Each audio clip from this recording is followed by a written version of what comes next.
அனைவருக்கும் வணக்கம். இன்னைக்கு நம்ம பார்க்க போகிறது கடம்பா மீன் குழம்பு. இது நிறைய பேருக்கு பிடிக்கும். ஆனால் எப்படி செய்கிறதுன்னு தெரியாமே நிறைய பேர் இதை வாங்க மாட்டீங்க. இப்போ ஈஸியாக எப்படி செய்கிறதுன்னு பார்க்கலாம் வாங்க.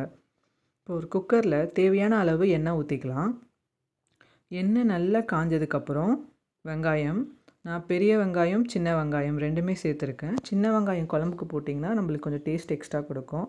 ஸோ வெங்காயம் இந்த மாதிரி நல்லா வதங்கணும். வதங்கினதுக்கப்புறம் 2 ஸ்பூன் இஞ்சி பூண்டு பேஸ்ட்டும் எண்ணெயில் நல்லா வதக்கிட்டு 2 தக்காளியும் எண்ணெயில் நல்லா வதக்குங்க. ஒரு 5 நிமிஷம் நல்லா தக்காளி நல்லா வதங்கினதுக்கப்புறம் கொஞ்சமாக கருவேப்பிலை, ஒரு 2 பச்சை மிளகாய் போட்டு நல்லா கிண்டி விடலாம்.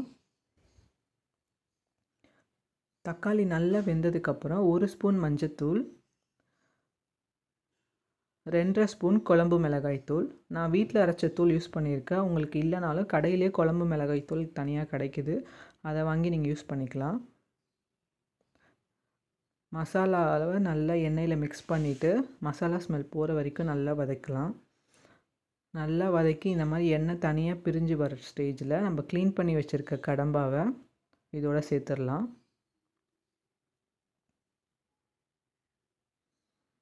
சேர்த்துட்டு நல்லா மிக்ஸ் பண்ணிக்கலாம். மசாலாவும் கடம்பாவும் நல்லா மிக்ஸ் ஆகிற வரைக்கும் நல்லா கிண்டி விடுங்க.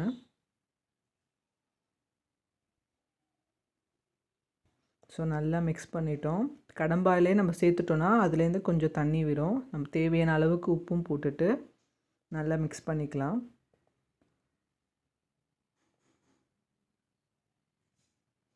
மிக்ஸ் பண்ணி இந்த ஸ்டேஜில் வரும்போது ஒரு 1 கிளாஸ் தண்ணி ஊற்றி நல்லா கிண்டி விடுங்க. கடம்பாயை நம்ம குக்கரில் செய்கிறோன்னா இந்த மீன் தனியாக செஞ்சோன்னா கொஞ்சம் வேகிறதுக்கு லேட் ஆகும். ஸோ குக்கரில் செஞ்சோன்னா நம்மளுக்கு ஈஸியாக வெந்துடும். ஒரே வாட்டி செஞ்சு முடிச்சிடலாம். லாஸ்ட்டாக ஒரு 1/2 ஸ்பூன் மிளகுத்தூள் போட்டு நல்லா கிண்டி விட்டுட்டு குக்கரை மூடிடலாம். மூடி ஒரு 2 விசில் விடுங்க. விட்டு திறந்து பார்த்தீங்கன்னா உங்களுக்கு சுவையான கடம்பா மீன் குழம்பு ரெடிங்க. பார்க்கவே சாப்பிட்ணும் போல் இருக்குங்க. ஸோ நல்லா கிண்டி விட்டுட்டு ஒரு பவுலில் மாற்றிக்கோங்க. இந்த மெத்தடில் நீங்கள் செஞ்சிங்கன்னா திரும்ப திரும்ப இதை செஞ்சு பார்ப்பீங்க. ஸோ இதை ட்ரை பண்ணி பார்த்துட்டு எப்படி இருக்குன்னு சொல்லுங்கள். இது நிறைய ஹெல்த் பெனிஃபிட்டும் நம்மளுக்கு இருக்குது. லேடிஸ்க்கு ரொம்ப நல்லது. இந்த டைமில் இதை சாப்பிட்டிங்கன்னா நிறைய ப்ரோட்டீன்ஸ் நம்மளுக்கு கிடைக்கும்.